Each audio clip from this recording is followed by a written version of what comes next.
Toi seul à la puissance. Pour nous élever. Tu as la puissance. Pour nous guérir. La puissance. Pour nous honorer. C'est pourquoi ce matin, nous déclarons que même après des années de souffrance, tu as le pouvoir d'ôter ces souffrances, d'enlever cette mort, d'enlever le désespoir, d'enlever l'humiliation, d'enlever le poids, par ta main tendue et ta main victorieuse. Nous bénissons ce matin parce que toi tu es Dieu et tu le fais au nom de Jésus. Est-ce que tu peux acclamer le Seigneur?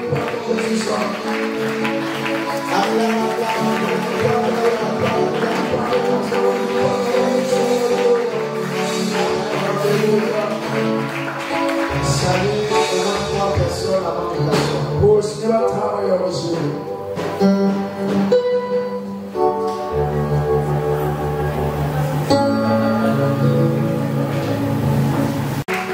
Alléluia. Que Dieu bénisse l'église de notre Seigneur Jésus-Christ. Ce n'est pas l'église d'un homme, mais c'est l'église de Jésus. Alors, toi qui fais partie de cette institution, sache que tu es une bénédiction. C'est Dieu qui a voulu que tu fasses partie de l'église et que tu fasses partie du corps de Christ. Tu mets un peu le piano, s'il te plaît. C'est Dieu qui permet que nous fassions partie de cette institution divine. Alors, nous devons chaque jour être reconnaissants à notre Dieu. Amen. Je voudrais encore remercier toute l'église qui s'est mobilisée. Le mariage de la sœur Zénab a été annoncé environ un mois et avant. Mais l'église quand même s'est mobilisée. Vous savez, il y a des situations comme ça qui nous surprennent. Quand on a une sœur qui se met avec ou qui vit avec un non-croyant, quelqu'un qui ne croit pas notre Seigneur Jésus, et il ne confiera pas ou il ne mettra pas au courant l'église de tout ce qu'il veut faire. Mais l'église, en retour, doit être toujours prête pour accompagner la sœur. Amen. Et quand c'est le frère qui est là, alors il n'y a pas de problème. L'église pourra.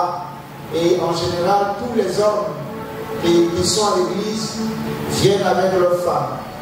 Et ça facilite les choses. Ce matin, elle a envoyé un message, remercier toute l'église qui s'est mobilisée pour être à la mairie, être à la réception. Elle est très contente. Que le Seigneur bénisse vos efforts. Et j'ai vu que tout le monde a voulu vraiment contribuer. J'ai vu même les gens qui ne font rien donner 500, donner ce qu'ils ont. C'est ça, une famille. On ne te demande pas de donner ce que tu n'as pas, mais de donner ce que tu as avec beaucoup de joie. Et tes 500 que tu as donnés, et tes 500 ont de la valeur aux yeux de Dieu. Et ces 500, certainement, ont ouvert une grâce pour toi. Et toi qui es là, qui veux également te marier, sache que ton jour va arriver. Seulement, reste tranquille. Toi qui n'es pas encore avec un homme, reste dans la voie de Dieu et attends-toi à ce que Dieu lui-même s'occupe de ton mariage. Amen. Il y a deux choses qui n'appartiennent pas, je dirais même trois, qui n'appartiennent pas à l'homme, mais que l'homme utilise comme si cela lui appartenait. Il y a d'abord la vie que nous avons. La vie ne nous appartient pas. Donc nous devons profiter de cette vie-là tout en pensant à celui qui nous l'a donné. Amen. Regardez par exemple, nous-mêmes les hommes, quand nous prêtons, donc, je ne sais pas si ça continue, est-ce qu'on continue de prêter des habits aux amis? Je ne sais pas si ça existe encore, mais je sais que dans un passé récent, il y a, ton ami peut être coincé là-bas d'habits, peut-être assez présentable pour qu'il voulait pour aller dans une cérémonie. tu lui prêtes ton habit. Mais si vous allez dans le lieu ensemble, je t'assure que chaque pas qu'il fait, tu le gardes. Il ne faudrait pas qu'il déchire ton habit, il ne faudrait pas qu'il verse quelque chose sur ton habit. Parce que c'est ton habit, ça t'a coûté cher. Mais celui qui a emprunté l'habit, s'il ne reconnaît pas la valeur et n'a aucune considération pour toi, il va aller s'asseoir n'importe où et comme il veut, verser tous les jus sur l'habit. Et il ne prendra même pas le temps d'amener l'habit au pressing pour le nettoyer avant de te le ramener.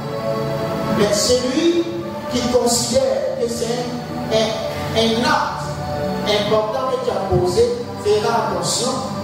Et quand la cérémonie sera finie, la personne prendra le temps de nettoyer le vêtement et de le renvoyer. Voici comment nous devons également prendre soin de la vie que Dieu nous a donnée. Amen. Prendre soin de la vie que Dieu nous a donnée. Parce qu'un jour, notre esprit va retourner vers Dieu. Qu'est-ce que nous dirons à Dieu? On est rentré partout avec cette vie, on a tout fait avec cette vie, comme si elle nous appartenait. Et la plupart même du temps, ce que nous-mêmes avons déboursé de l'argent pour acquérir, nous accordons plus d'importance que ce que l'autre nous a prêté. Et c'est malheureux. La deuxième chose, c'est le foyer. Le foyer, c'est Dieu qui l'a institué. Nous ne devons pas vivre dans un foyer comme nous voulons, mais comme Dieu le veut. Amen. Et la troisième chose, c'est le fait d'appartenir à la foi en Christ. C'est Jésus qui nous a choisis. Et nous ne devons pas vivre cette foi-là comme nous voulons, mais comme le Seigneur le veut. Alléluia. C'est pourquoi chaque jour, bien-aimé, tu dois te rapprocher du Seigneur pour apprendre davantage à le connaître et à vivre comme il se doit. Je voudrais donc encore remercier l'Église pour son sens de sacrifice et prier que Dieu bénisse tous ceux qui se sont déplacés, qui étaient occupés. Il y a d'autres qui avaient du travail, mais qui se sont excusés auprès de leur patron et qui sont venus. Que Dieu vous bénisse pour votre humilité. Que Dieu vous bénisse pour votre sang de sacrifice au nom de Jésus. Ceux qui n'ont pas pu être là parce que les patrons n'ont pas pu être compréhensifs, Dieu également a vu votre cœur et que Dieu vous bénisse également. Le 31,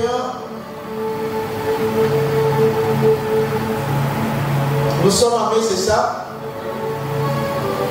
Laissez-moi voir quelque chose. Le dernier dimanche de juin, c'est quoi? Le 30. Donc le 30 juin, nous aurons un culte d'action de grâce. Ça fait des années quand même, nous ne sommes pas arrêtés pour dire merci à Dieu. Le 30 juin, nous allons boucler les 6 mois de l'année 2024. Donc nous allons faire une pause et chacun à sa manière viendra dire merci à Dieu. Regardez, l'année dernière a été catastrophique, il y a eu la dème. Les gens sont partis, les gens bien portants sont partis. Et nous avons démarré l'année 2024, il y a eu également des situations qui ont encore emporté les gens. Et cette chaleur dans laquelle nous sommes également est en train d'emporter les gens. Mais Dieu continue de nous faire grâce. C'est pourquoi il est nécessaire, bien de souvent s'arrêter et de dire merci à Dieu. Cette semaine, j'ai assisté à 2 enterrements. Et il y a le père, un père qui est un partenaire d'affaires que je suis allé au niveau du travail que je suis allé assister, qui a perdu son fils. Il me disait, son assistante me disait, M. Mambé, il a tourné dans toutes les morts de Ouagadougou pour avoir ne serait-ce que le sol pour déposer le corps de son fils. Mais il n'y en avait pas. Il a parcouru toutes les morts de Ouagadougou. Il n'y a pas de place. Et si toi et moi nous sommes vivants, c'est par la grâce de Dieu. Et vous avez également vu le message que notre sœur Nadier a publié, quand vous allez dans le cimetière, ce n'est pas un seul enterrement, c'est des enterrements par jour. Des enterrements par jour. Si vous ne croyez pas, demain, ou même dès qu'on finit le culte, prenez votre engin, faites le tour de 2 ou 3 cimetières. Vous verrez combien de fois des gens tombent. Mais Dieu nous fait grâce. Et à cause de cette grâce-là, même si tu n'es pas encore marié, parce qu'il faut être vivant pour pouvoir penser au mariage, même si tu n'as pas encore le travail que tu veux, il faut être vivant pour espérer avoir ce travail. Il va falloir que nous puissions nous arrêter et dire merci à Dieu pour la vie qu'il nous donne. Alléluia. Alors le 30 juin, nous aurons un culte d'action de grâce. Préparons-nous pour ce culte et que ce soit vraiment un moment de reconnaissance à notre Dieu. Amen. Et continuons également de prier. Ce matin, j'ai suivi la leçon. J'ai vu qu'on a parlé de l'évangélisation. Mais vous savez, moi je comprends, quand on n'est pas rempli de l'Esprit de Dieu, on ne peut pas évangéliser. Ça, c'est une certitude. Quelqu'un qui ne brûle pas, quelqu'un qui n'est pas débordé, qui ne déborde pas du Saint-Esprit ne pourra pas évangéliser. Il regardera la face de l'individu et dira, si je m'approche, il me parlera mal, il me traitera méchant et on détourne son chemin. Mais quand on est rempli du feu de l'Esprit de Dieu, même à ton directeur, tu peux aller t'arrêter et lui dire Jésus t'aime. Ah oui, parce que tu n'as pas peur. Mais quand le feu n'est pas là, même la petite voisine, tu es plus âgé qu'elle, tu as peur de lui dire Jésus t'aime. Que le Seigneur nous remplisse de son feu pour que nous soyons capables d'annoncer l'évangile. Sans le feu, sans le Saint-Esprit, l'évangélisation n'est pas possible. C'est pourquoi Jésus lui-même dit aux Pierre et aux autres, attendez à Jérusalem jusqu'à ce que vous ayez reçu le Saint-Esprit. C'est alors que vous serez mes témoins. Si nous voulons témoigner de la part de Dieu, soyons remplis du Saint-Esprit. Amen. Alors nous allons rapidement prendre nos Bibles. Dans le livre de Ruth, chapitre 2,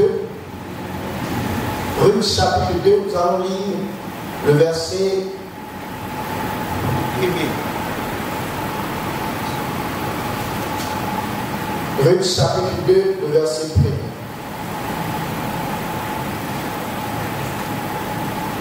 1. Amen. Et Maxwell va prendre Genèse chapitre 2 également, le verset 19 à 24. Genèse 2, 19, 24. Ruth chapitre 2, le verset 1. Je lis la parole de Dieu. Au Maxwell, tu laisses, je vais lire. Naomi avait un parent de son mari, c'était un homme puissant et riche de la famille d'Elimelech et qui se nommait Boaz. Amen. Nous allons dans Genèse chapitre 2. Nous lisons à partir du verset 19.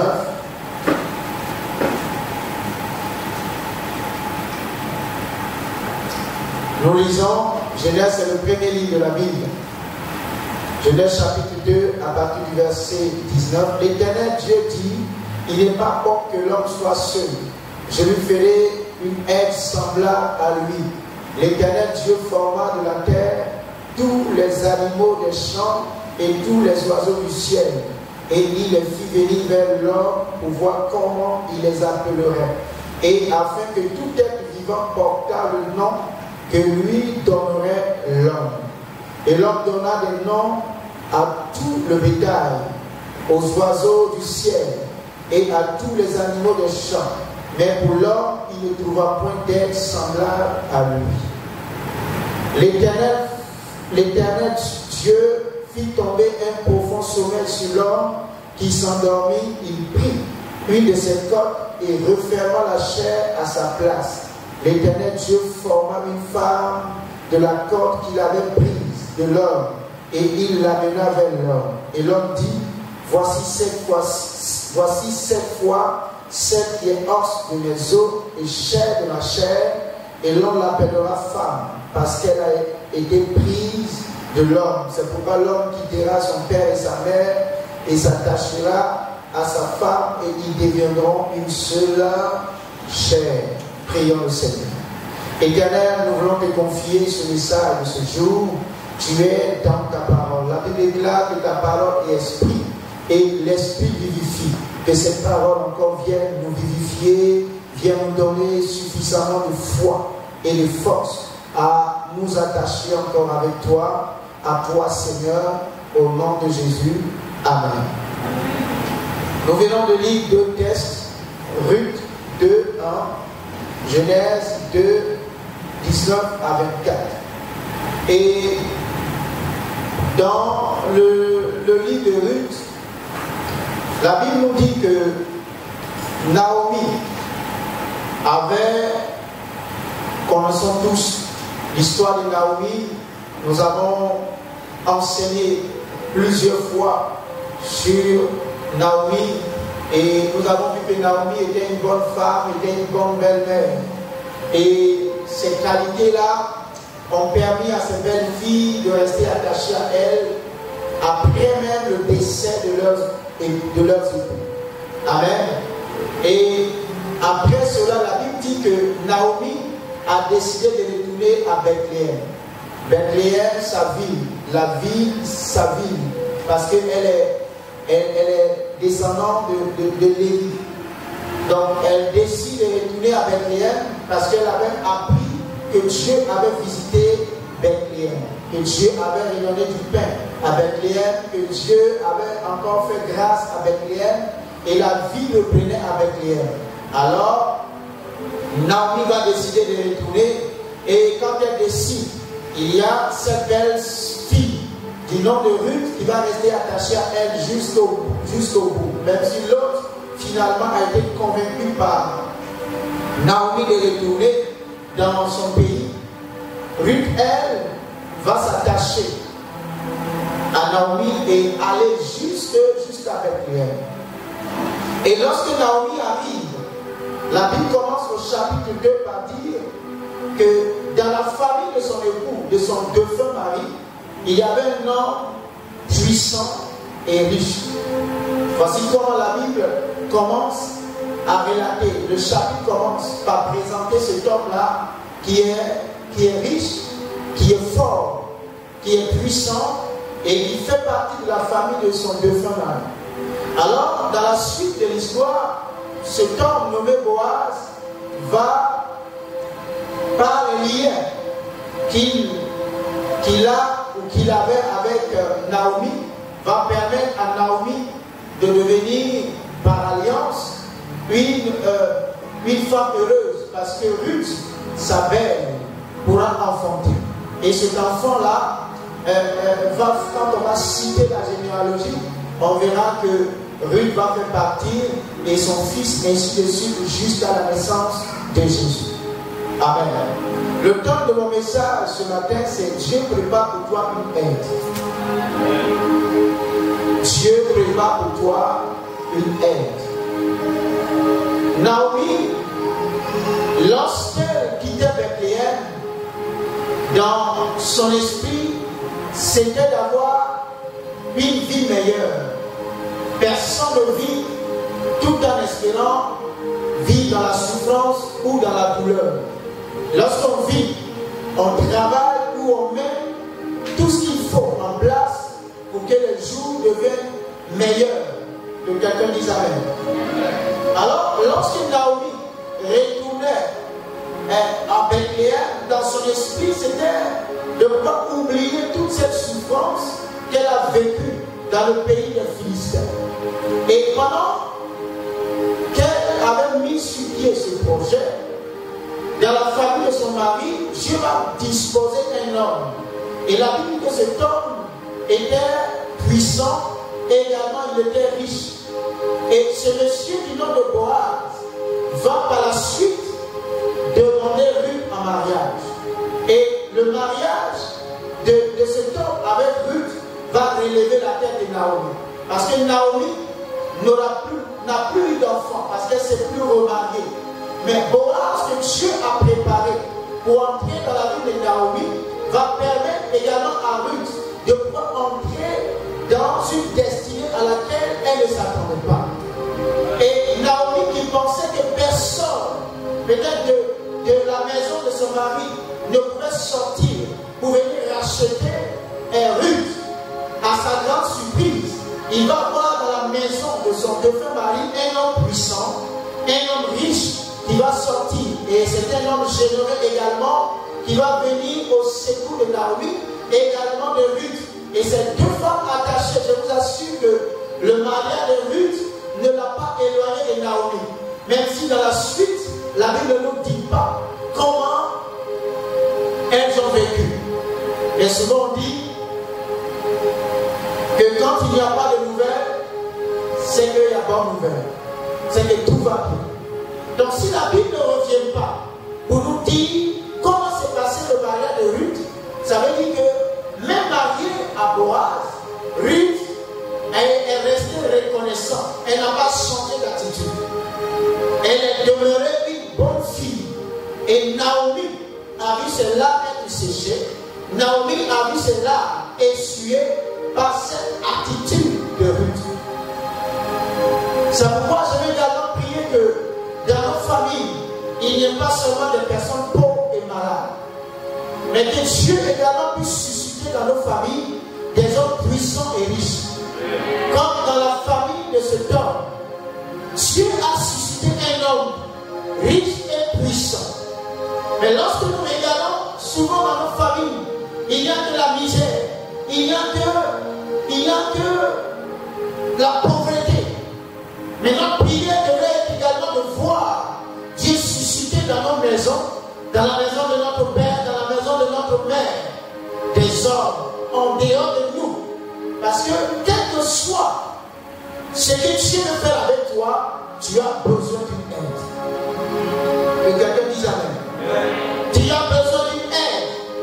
Quelle que soit la capacité que Dieu va mettre en toi, quelle que soit la vision que Dieu va déposer dans ta vie, l'aide est nécessaire pour que tu puisses atteindre tes objectifs. Et Boaz a été une aide pour Ruth, aide également dans la vie de Naomi. Au temps convenable, cet homme a surgi et a été une bénédiction. Et venu également effacer cet esprit de mort qui régnait dans la vie de l'époux de Naomi. Et une descendance est sortie de cette maison. Que Dieu suscite dans nos familles des hommes forts et des hommes riches. Au nom de Jésus. Et que ces hommes riches, autant marqués par Dieu, puissent voler également en notre secours. Qu'ils ne soient pas riches seulement pour eux, mais qu'ils soient riches pour toute la famille. Dans le nom de Jésus. Que Dieu enlève la misère. Que Dieu enlève la pauvreté. Que Dieu enlève les ténèbres et éclaire nos familles d'hommes puissants et d'hommes riches, bien-aimés. La pauvreté a trop régné.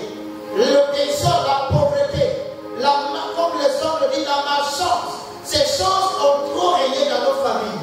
Nous devons commencer à espérer que Dieu puisse susciter dans nos familles des hommes et pourquoi pas également des femmes fort riches et puissantes. Et que cette richesse soit mise à la disposition des uns et des autres. Comme Boaz, que nous puissions, ces personnes, Dieu les prépare à être une aide pour la famille. Au nom de Jésus. Que Dieu suscite dans nos familles des Boaz. Que Dieu suscite dans nos maisons des Boaz au nom de Jésus. Et que ces hommes soient également touchés par Dieu ou placés par Dieu à un moment donné pour voler à notre secours. Car je t'assure, bien-aimé, tu auras toujours besoin d'une aide. Tu auras toujours besoin d'une aide. Tu auras toujours besoin de quelqu'un pour venir à ton secours. Et le deuxième texte que nous avons lu, c'est un texte en général que nous entendons quand il y a mariage. Quand il y a mariage, on le sort pour faire comprendre que le mariage est une institution divine, est une institution de Dieu. Et que nous devons respecter le mariage, que le lutte conjugal soit exempt de toutes ces choses. Mais dans ce texte également, nous voyons que Dieu qui a créé Adam, Dieu n'est pas la création, Adam, pardon, n'est pas la création des normes. Adam a créé, Dieu a créé Adam. Mais dans l'accomplissement de Adam, Dieu par la suite a vu que Adam avait besoin d'une aide. Et dans la découverte, je ne dirais pas que Dieu a découvert, mais Dieu a vu en Adam ce désir-là d'avoir une aide. Et le soupir de Adam va pousser Dieu à lui préparer une aide. Et cette aide-là n'est personne d'autre que elle. Adam se sentait seul. Parce que quand on prend le chien avait la chienne. Le cheval avait sa jument, etc., etc. Mais Adam était seul. Et le besoin d'Adam va pousser Dieu à lui préparer une aide. Je prie ce matin que le besoin qui monte dans ton cœur, l'attente qui monte dans ton cœur, monte jusqu'à Dieu. Et que Dieu voit cette attente et prépare une aide qui vient à ton secours. Au nom de Jésus. Adam, au-dedans de lui, savait que seul dans ce beau jardin, il avait tout. Le jardin était merveilleux. Mais il avait un manque. Et ce manque-là, c'était d'avoir une compagne. C'était d'avoir une aide. C'était d'avoir une amie. Quelqu'un qui serait là, avec qui il pouvait parler le même langage. Et ce besoin d'Adam est monté dans le cœur de Dieu. Et Dieu a préparé une aide. Et l'a sorti. Et lorsque Adam voit elle pour la première fois, il était émerveillé. Il dit, oh, cette fois-ci, voici l'os de mes os, la chair de ma chair. Je prie qu'il ait également le don de tomber dans l'admiration. Adam était dans l'admiration parce qu'il a vu son aide. Qu'il ait également, Dieu prépare ton aide et qu'il envoie vers toi. Et que lorsque cette aide t'approche, que tu puisses tomber dans l'admiration. Parce que cette aide vient vers toi avec une réponse à laquelle tu t'attendais, une réponse à laquelle tu soupirais. Et la vie de l'aide, Adam était satisfait. Et Dieu t'envoie une aide qui te satisfasse. Au nom de Jésus. Lorsque tu vois l'aide, que tu commences à rendre grâce à Dieu, que tu commences à le lever, que tu commences à l'exalter, que tu commences à honorer Dieu parce qu'il a entendu tes prières. C'est pourquoi tout autour de nous, on ne doit pas balayer. Car souvent Dieu l'aide. Souvent ne vient pas de loin. Mais l'aide, souvent, c'est vrai, il y a des aides qui peuvent venir sortir de l'inconnu. Mais la plupart des aides sortent de notre entourage. C'est pourquoi, autour de nous, nous ne devons rien balayer, nous ne devons pas tout balayer. Bon, toi, je n'aime pas ta tête, je te balaye. Toi, je n'aime pas ta tête, je te balaye. Toi, je ne veux plus te voir, je te balaye. Non! Hier encore, je disais que Dieu ne nous a pas promis de vivre la vie chrétienne sans ennemis. Ce n'est pas une promesse de Dieu. Quand il dit, tu dresses une table devant mes adversaires, tu me pointes, tu et ma coupe devant. Il n'y a pas de promesse dans la Bible qui nous disent que Dieu va nous faire vivre sur cette terre dans une atmosphère sans ennemis. Non. Mais ce que Dieu nous rassure, ce que Dieu nous promet par contre, c'est même au milieu de nos ennemis, il est capable de nous bénir. Au milieu de nos adversaires, il ouvre notre huile, notre tête d'huile et notre coupe déborde. C'est pourquoi, même dans la parabole des livrets, Dieu demande aux serviteurs de ne pas arracher des laissés. Quelqu'un comprend le message? Dieu demande à ses serviteurs de ne pas arracher le livret, mais d'attendre jusqu'à la fin. L'aide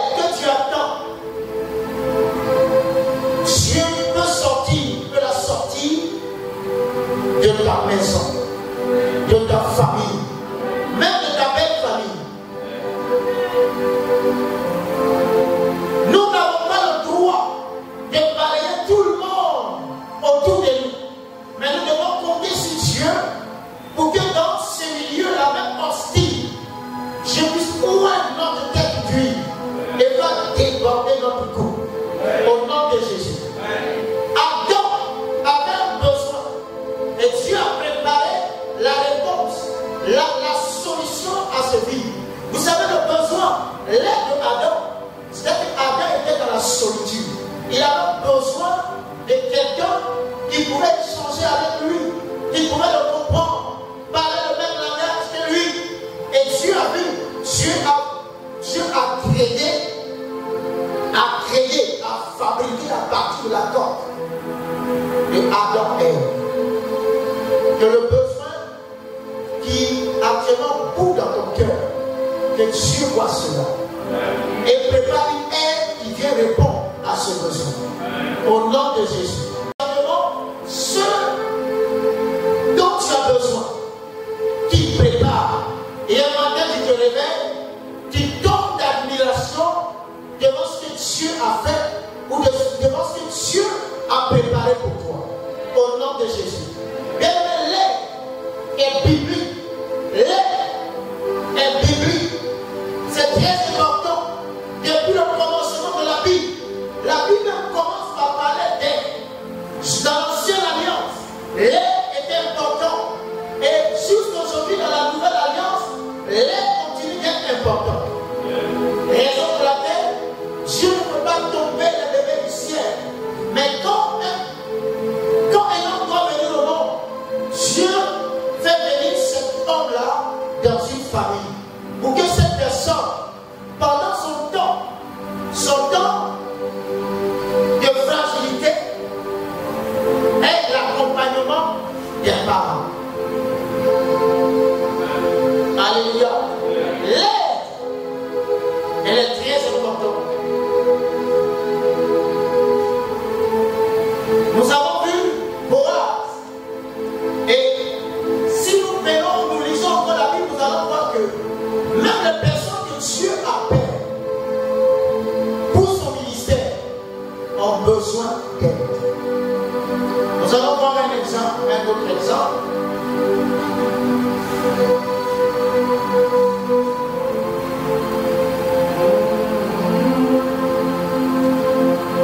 Nous allons voir Exode.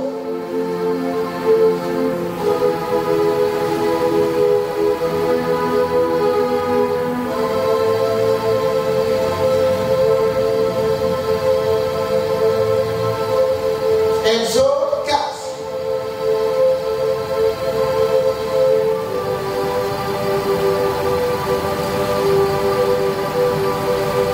Le verset 14.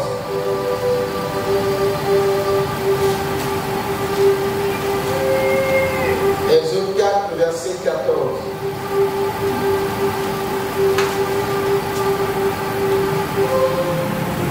Amen. Nous savons que l'un des plus grands hommes de la Bible, quand on cite les grands hommes de la Bible, Moïse apparaît toujours. Parce que c'est le seul être humain avec qui Dieu a parlé face à face, sans mourir. Et après Moïse, Dieu a dit, les autres prophètes qui viendront après, il leur parlera en songe et par les visions. Il ne leur parlera plus face à face. C'est biblique. Mais nous allons voir que Moïse, dans la progression de son ministère, Dieu a placé les aides pour lui. Amen. C'est pas également dans ta vie. Quand tu pries, tu dois t'attendre à ce que Dieu passe par les personnes pour t'aider. Et ne pas être fermé. Ne pas laisser l'orgueil ou l'ignorance de fermer les portes. Parce que l'aide vient de Dieu. Que quelqu'un dise amen. Exode chapitre 4. C'est ça? Verset 14. Je lis. Alors Et l'Éternel s'enflamma contre Moïse et il dit, n'y a-t-il pas ton frère Aaron, le Lévite? Je sais qu'il parlera facilement. Le voici lui-même qui vient au-devant de toi. Et quand il te verra, il se réjouira dans son cœur. Amen. On va au verset 27.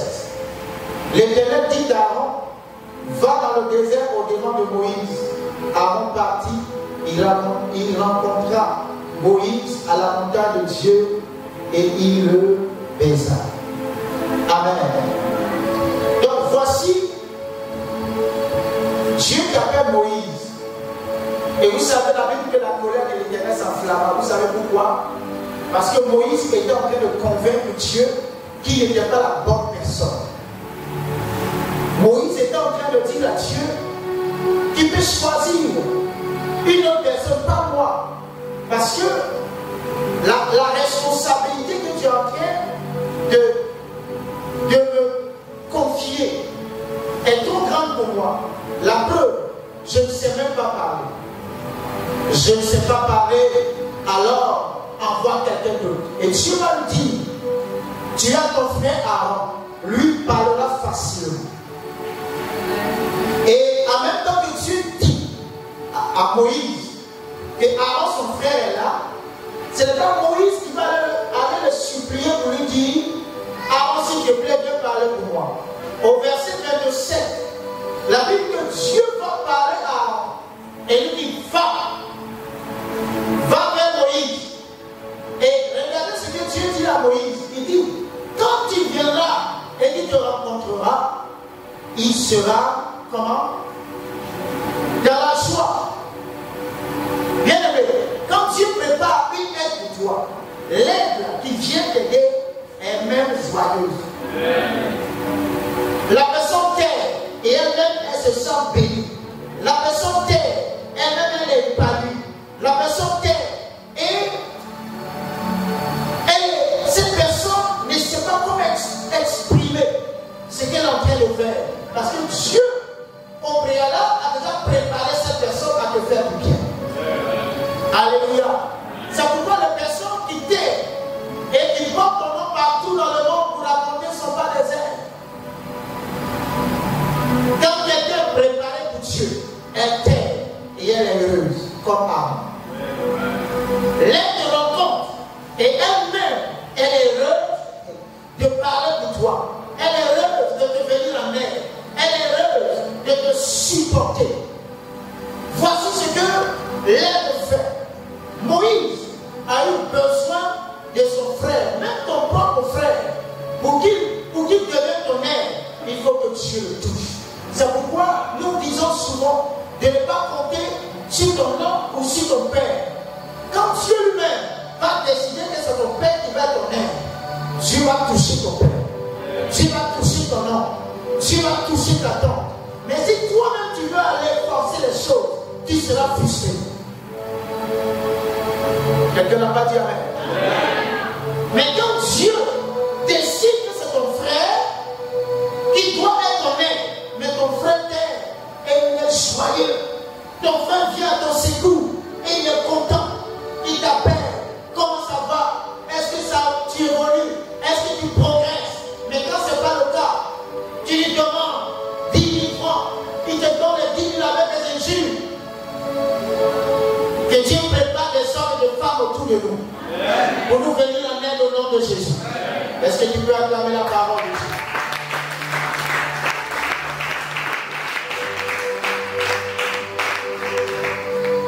Nous allons rester toujours dans Exode 4. Nous allons lire le verset 27. La Bible dit, verset 24 à 25. Pendant le voyage, en un lieu où Moïse passa la nuit, l'Éternel attaqua et voulut le faire mourir. Séphora prit une pierre aiguë, coupa le prépuce de son fils et le jeta aux pieds de Moïse en disant, tu es pour moi un époux de sang. Voici encore une aide que Dieu a mis auprès de Moïse. Malgré que Moïse a parlé face à face avec Dieu, il y a une femme qui n'a même pas vu Dieu, qui n'a jamais parlé avec Dieu, mais qui a sauvé Moïse d'une mort certaine. Est-ce que quelqu'un comprend? Séphora, la femme de Moïse, l'a sauvé d'une mort certaine. En coupant le prépuce de l'enfant, parce que l'enfant n'était pas circoncis. Dieu, j'ai toujours dit, Dieu, la parole de Dieu est au-dessus de notre appel. Notre appel, quel que soit l'appel que tu as reçu de Dieu, la parole de Dieu est au-dessus. Tu ne dois pas t'appuyer sur ton appel pour faire des choses qui sortent du plan de Dieu. Et plusieurs serviteurs de Dieu se retrouvent morts à cause de cela. Le ministère ou l'onction ou l'appel n'est pas au-dessus de la parole de Dieu. Et Séphora est allée au secours de son époux. Et l'action qu'elle a posée a délivré Moïse. Que des personnes comme ça soient là pour nous sauver de la mort. Au nom de Jésus. Au moment où tu ne pouvais rien, tu as attaqué. Tu as le dos au mur. Que quelqu'un sorte et vienne te délivrer. Dans le nom de Jésus. Séphora a été une aide importante dans la vie de Moïse. Par son action, la mort s'est éloignée de la vie de Moïse. Que ton époux soit cette aide pour toi au nom de Jésus. Et que ton épouse également soit cette aide pour toi. Qui te sort de la mort, qui te sort du chaos. Là où il n'y avait plus rien à faire, qu'elle pose ou qu'il pose une action qui te sort de là au nom de Jésus. L'aide est de Dieu. Et l'aide a toujours fonctionné avec ce que Dieu appelle. Vous me suivez? Nous allons encore lire notre texte. Nous restons toujours dans Exode parce que nous voulons voir comment l'aide a aidé Moïse dans son ministère. Nous allons maintenant au chapitre 18 de Exode.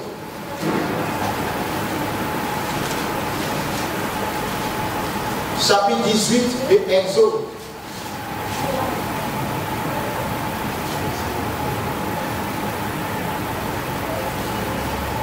Nous allons lire à partir du verset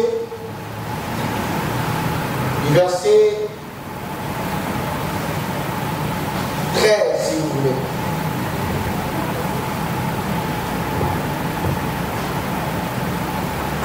La Bible dit, le lendemain, Moïse s'assit pour juger le peuple. Et le peuple se tint devant lui depuis le matin jusqu'au soir.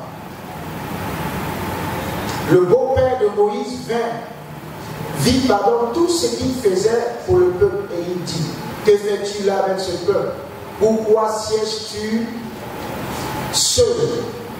Et tout le peuple se tient-il devant toi depuis le matin jusqu'au soir? Moïse répondit à son beau-père, c'est que le peuple vient à moi pour consulter Dieu.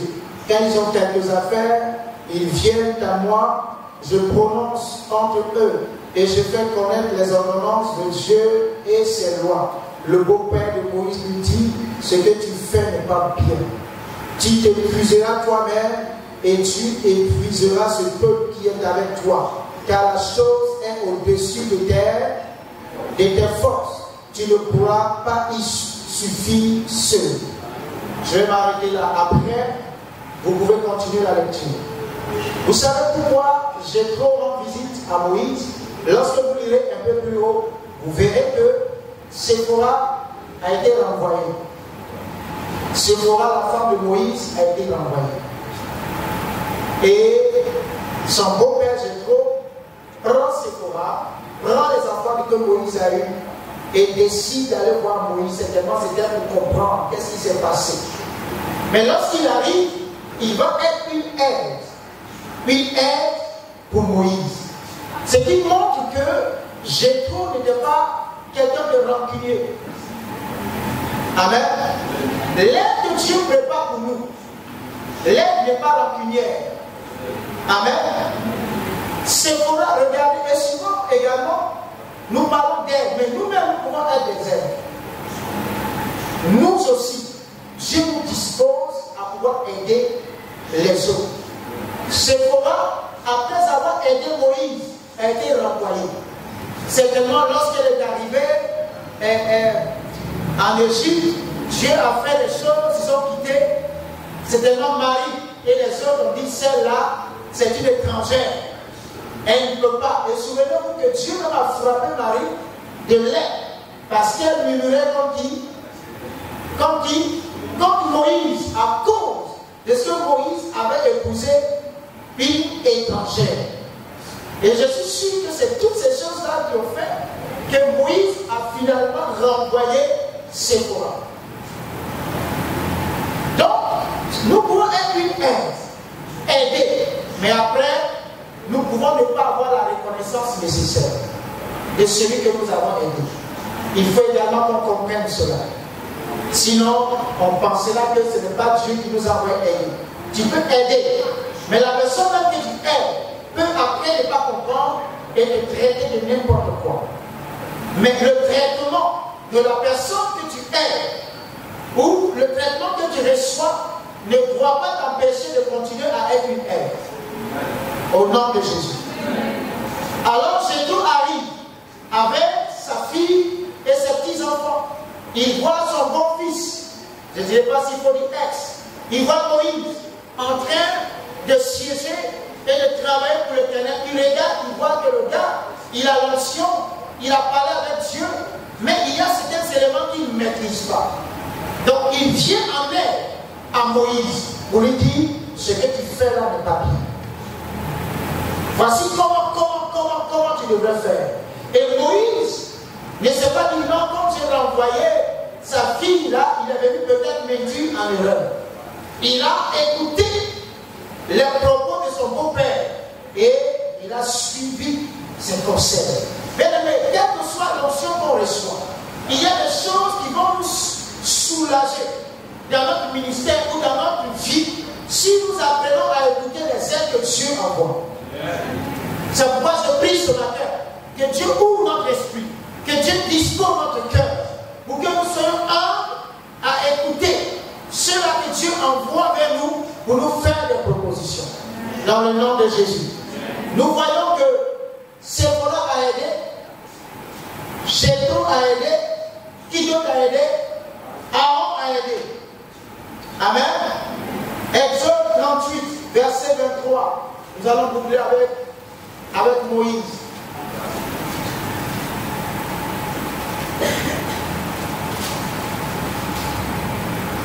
Exode 38, le verset 23. Nous lisons beaucoup de passages ce matin parce que je voudrais que tu comprennes. Et quand tu pries, il faut demander à Dieu. Quand c'est difficile, il faut dire c'est difficile. Seigneur, envoie-moi une aide. Amen. Envoie-moi. Le verset 23 dit, il eut pour aide Olia, fils d'Aïsama, de la tribu de Dan, habile à graver, à inventer et à broder sur les étoffes, telles en bleu, en pourpre, en cramoisi et sur le fin lait. Amen. Le verset 24, le total de l'or employé à l'œuvre pour tous les travaux du sanctuaire, or, qui fut le produit des offrandes, montait à 29 talents et 730 cycles selon le cycle du sanctuaire. Voici encore une aide que Dieu envoie à Moïse. Dieu montre à Moïse comment devait être monté le tabernacle. Il monte, mais dans l'exécution pratique, Dieu ne lui donne pas cette capacité. Mais Dieu va mettre cette capacité dans la vie de quelqu'un d'autre pour venir l'aider à monter ce tabernacle. Alléluia. C'est pourquoi, bien aimé, Dieu peut te donner une bonne vision. Une vision d'une affaire. Une vision du ministère. Mais Dieu va préparer des hommes avec des qualités spécifiques qui viendront t'aider, te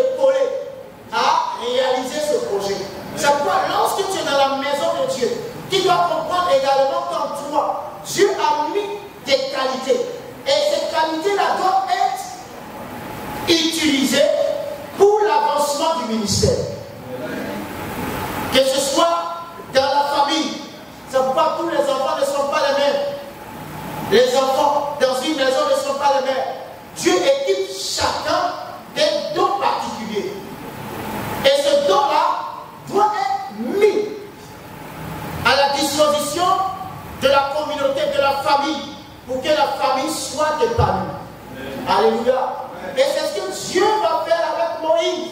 Vous vous imaginez un instant. Dieu appelle Moïse. Il lui donne la capacité de travailler l'or, de travailler le bon, de faire les broderies. Tout. Vous pensez que Moïse ne finira pas par se croire Dieu? C'est pourquoi, pour ne pas que les hommes de vision tombent dans leur cœur, Dieu ne leur donne pas tout. Quelqu'un n'a pas dit amen. Dieu ne donne pas tout. Le seul en qui il y avait la plénitude de la divinité, c'était Christ. En dehors de Christ, personne n'a la plénitude de la divinité. On a toujours besoin d'être accompagné. Sinon, pourquoi l'apôtre Paul dirait que le corps de Christ, Christ est la tête et nous sommes les membres? Gloire à Dieu. Nous sommes les membres. Bien aimés, nous devons comprendre que Dieu a mis en nous des caractéristiques, des qualités, des compétences.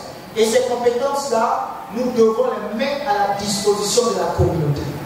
Je ne sais pas quelle qualité Dieu t'a donné. Est-ce que quand toi tu parles aux gens, les gens t'écoutent? Quand tu donnes des conseils, on t'écoute. Mais commence à travailler sur cela. Regardez les réseaux sociaux aussi, les réseaux sociaux aujourd'hui. Ce sont les païens qui sont les influenceurs. Mais toi, enfant de Dieu, tu peux également, tu peux être un influenceur à la gloire de Dieu. Tu prends ta Bible, tu peux décider de parler spécialement au couple. Parce que nous savons que les couples ont des problèmes. Et chaque jour, tu peux décider de faire une vidéo chaque semaine pour parler des difficultés du couple et donner des orientations. Et quand les gens t'écoutent, les gens seront bénis. Souvent, derrière les coachs que nous voyons ou que vous connaissez sur les réseaux sociaux, ce sont des gens qui sont possédés, des gens qui n'ont pas l'esprit de Dieu. Et souvent, qui racontent n'importe quoi. Mais toi, tu as l'esprit de Dieu, qui peut donner des conseils selon la parole de Dieu. Va, crée un compte et commence à parler. Ne dis pas comme Moïse, je vais dire quoi? Le peu que tu sais dire, commence à parler. Et les gens viendront partager ce que tu aurais dit. Et tu vas voir que les gens vont dire, ah, j'ai écouté un conseil. Et vous savez, souvent, quand on a une situation, les gens, certaines personnes ont tendance à aller sur les réseaux sociaux pour voir, face à ce problème, qu'est-ce qu'il faut faire? Qui a déjà fait une telle recherche? Ah voilà, il y a des mecs qui sont là.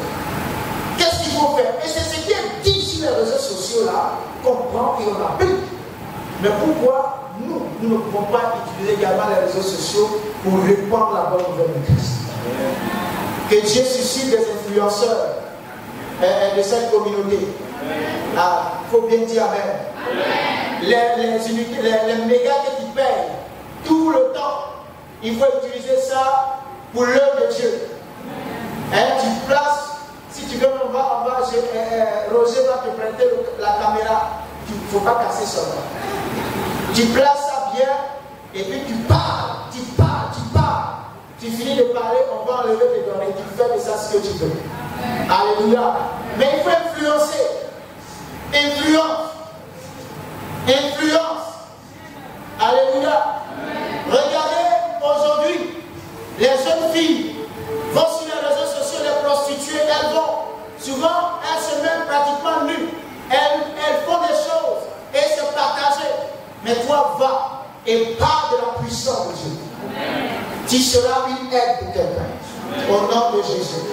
Alors nous voyons ici que Dieu a suscité Olia pour aider également Moïse à broder, à construire le temple.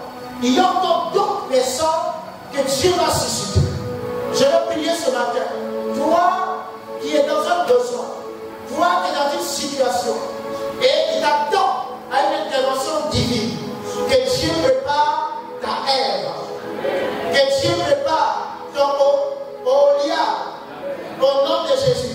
Que Dieu prépare ton Aaron. Que Dieu prépare ton Jéto. Que Dieu prépare ton Jéto. Que Dieu prépare ta Séphora.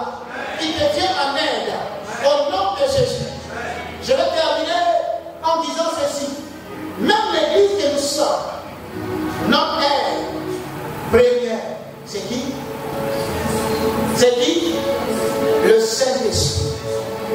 Jésus a dit, il est avantageux pour vous que je m'en aille, afin que le consolateur vienne. Et quand il sera là, il vous conduira dans toute la vie. Il vous enseignera. Et il dit même, il vous rappellera ce que je vous ai enseigné. Vous savez, l'homme oublie rapidement. Mais le Saint-Esprit, l'aide sera là pour nous rappeler. Écoute, tu veux abandonner. Jésus a dit ceci. N'abandonne pas. C'est pourquoi souvent dans ton cœur, tu veux prendre de mauvaises décisions. Mais tu entends au fond, il y a une voix au fond qui te parle. C'est le Saint-Esprit que Dieu a mis en toi pour t'aider à ne pas abandonner, pour t'aider à comprendre les choses. Même l'église bâtie par Jésus a besoin du Saint-Esprit. C'est pourquoi, bien aimé, lorsque tu pries, quand Moïse demande à Dieu de t'envoyer de l'aide, lorsque Josué devait attaquer Jéricho, Dieu lui a envoyé une aide, le chef de l'armée du ciel. Et ce chef-là marchait devant. La Bible dit qu'il avait dégainé, il avait enlevé son épée de son fourreau. Que Dieu t'envoie des aides qui se mettent au devant. Il te conduit dans de grandes victoires au nom de Jésus. Je vais t'inviter à te tenir debout ce matin et nous allons prier le Seigneur.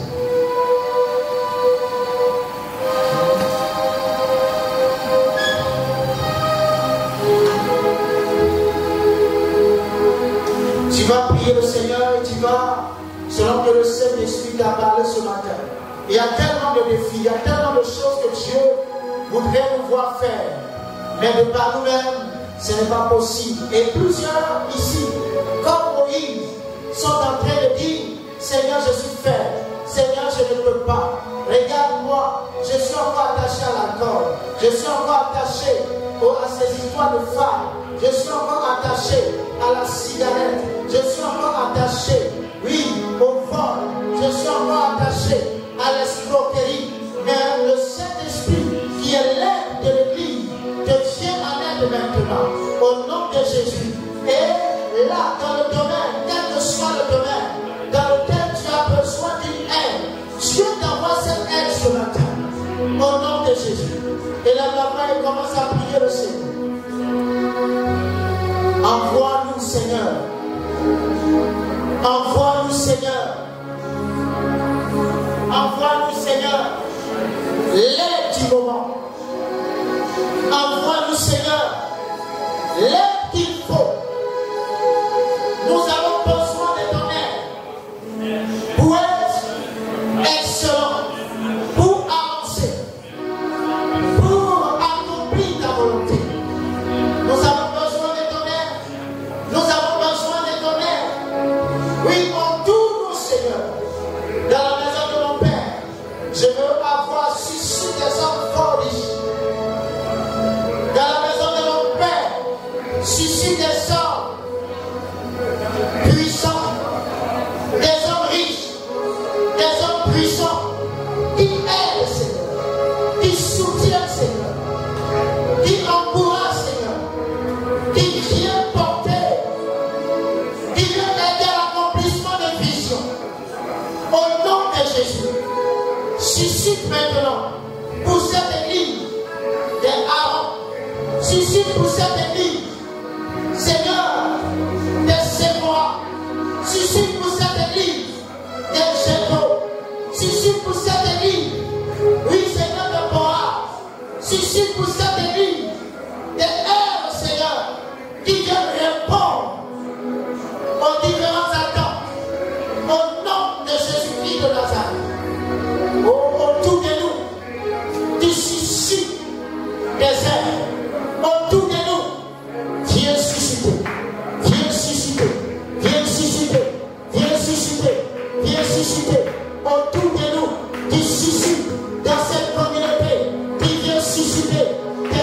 l'aide. Père, dans le ministère, qui vient susciter des aides pour le couple, qui vient susciter des aides, Seigneur, pour bâtir, qui vient susciter des aides dans chaque foyer. Tous ceux-là qui veulent, Seigneur, réaliser des projets, qui n'ont pas de soutien, je prie, Seigneur, que tu envoies de l'aide au nom de Jésus. Oui, Seigneur, tu interviens et tu glorifies au nom de Jésus. Tu vas lever